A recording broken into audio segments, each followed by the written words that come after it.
The most dangerous animal in Brazil might already be inside your home. Right now. Not outside. Not in the jungle. Not somewhere far away and easy to dismiss. Right there. In the kitchen. In the corner of the bathroom. In the folded sleeve of the shirt you left on the floor last night. That's the thing about this animal. It doesn't wait for you to come find it. It comes to you, and it is very, very good at fitting into the spaces you forget to check. Brazil is famous for a lot of things. The Amazon, carnival, the kind of biodiversity that makes scientists physically emotional. But ask any Brazilian biologist, any emergency room nurse in São Paulo, any banana plantation worker in the interior, what animal they genuinely don't want to encounter. And they won't say jaguar, they won't say anaconda. They'll get quiet for just a second before they answer, and then they'll say the name. Picture a spider. Whatever comes to mind, set it aside. The thing you're imagining is probably too still, too small, too passive. Spiders sit in webs, right? They wait. They're patient. They're almost boring in their strategy, constructing their trap and then doing absolutely nothing until something flies into it. This one doesn't build a web. It walks, and it hunts. At night, it moves fast, faster than it should. It covers ground. It searches, room by room if it has to. And when it finds something, it doesn't wait for the thing to make a mistake. It attacks first. The door is open now. What walked through it is the Brazilian wandering spider, genus Phonotria. And the name matters, because in Greek, Phonotria means murderous. Whoever named it wasn't being dramatic. This isn't just one species. It's a group. And every single one behaves the same way. The most studied, the most medically significant, is Phonotria nigriventer, medium brown. Leg span of around 13 to 15 centimeters in a large adult.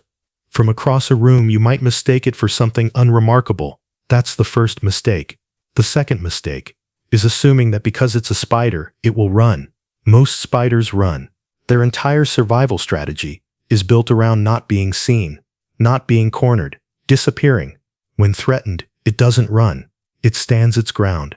It rises up on its back legs, lifts its front legs, and faces you, directly, like it's done this before and isn't worried about how it goes. Even people who work with spiders say the first time they see this, it doesn't feel right. Here's what makes it actually dangerous.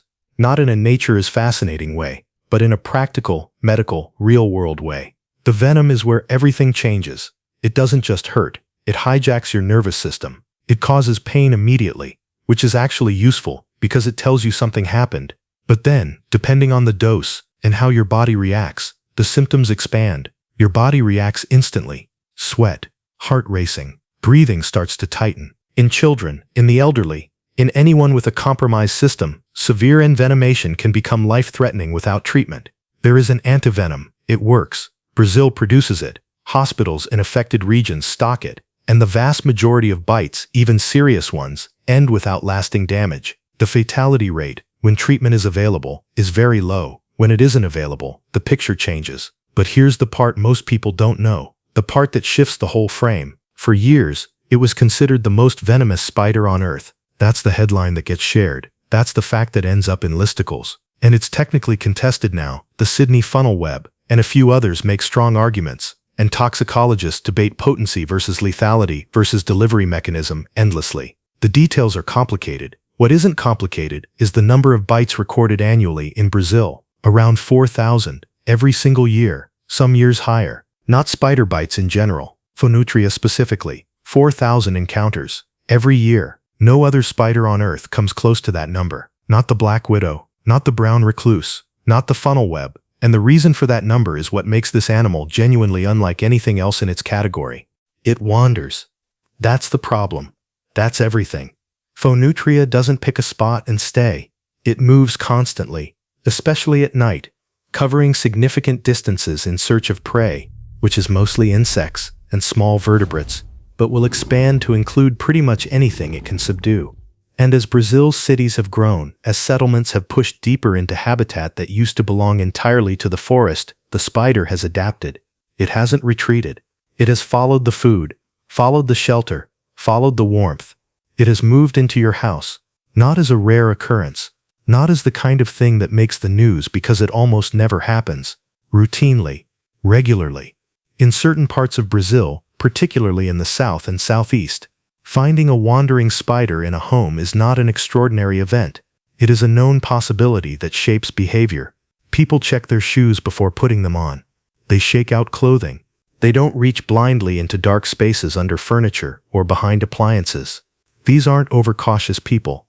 These are people who live with the statistical reality that this animal shares their space, and that it is not shy about it. But that's only half the story. The other half travels across the world. Phonotria has a deep and entirely accidental relationship with the global banana trade, and this is where the story stops being about Brazil and starts being about everywhere.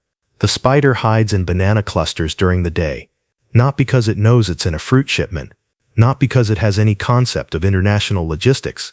It hides because the space is dark, enclosed, and safe, and sometimes those clusters get packed into shipping containers before anyone checks. There have been documented encounters with wandering spiders in banana shipments in the United Kingdom, in Germany, in the United States. Not many, but they happen. A grocery store employee reaches into a crate.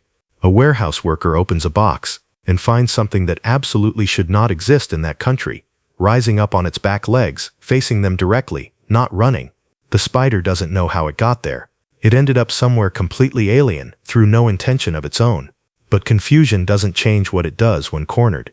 There's a specific quality to the way researchers talk about phonotria that you don't get with most animals, even dangerous ones. Most dangerous animals are easy to understand. A shark, a crocodile, a snake in the grass. This one feels different, less predictable, less safe. It's the combination of factors: the speed, the aggression, the intelligence of its movement, the way it actively explores rather than waits, the fact that it lives where you live, the fact that its danger isn't out in the wild, isn't somewhere you have to go find. Its danger is inside your home, the same category of space as your morning coffee and your bathroom tiles and the pile of laundry you've been meaning to deal with. That's a harder thing to process than a predator in a jungle. One more layer. One piece of this that most nature content doesn't mention, because it's strange and slightly uncomfortable. The venom-specific peptide causes a distinct physiological response in male bite victims, which researchers are studying as a potential treatment pathway for certain medical conditions. And it happens more often than people expect. It is one of the markers emergency physicians use to confirm phonotria envenomation, because the mechanism is so specific to this species. Researchers at the Federal University of Minas Gerais spent years studying this compound, not as a curiosity, but as a potential treatment pathway for erectile dysfunction. The research is ongoing and legitimate and published in peer-reviewed journals. The spider that hides in your banana shipment and bites without warning may also contribute to future pharmacology. That's not something you expected when you clicked on this. Stand in a plantation in Espírito Santo state, late afternoon, just before the light goes.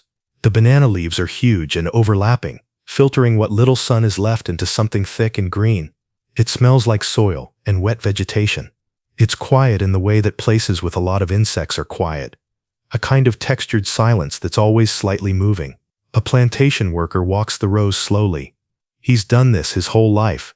His father did it. He knows what to look for. The slight distortion in a cluster. The irregular shadow. The thing that doesn't belong. He finds one every few weeks.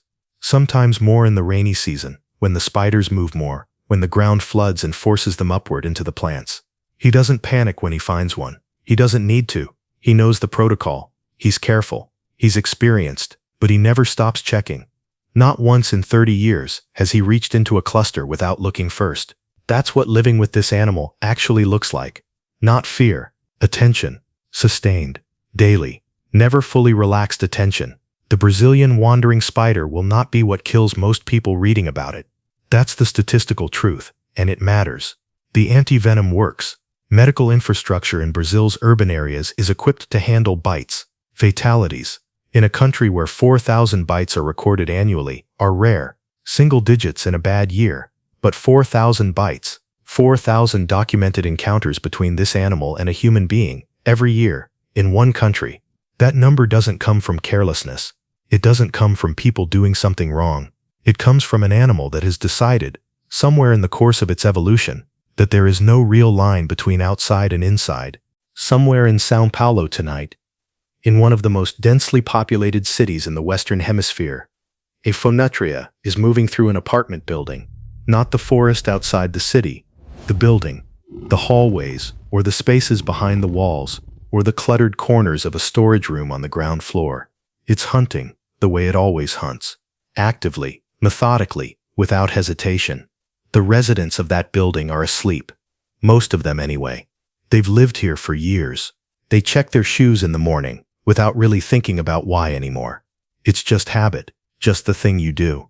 The spider crosses through, follows whatever trail of warmth and movement it's tracking, and disappears into the dark again before morning. Most people will never see it. They don't need to, because it's already there.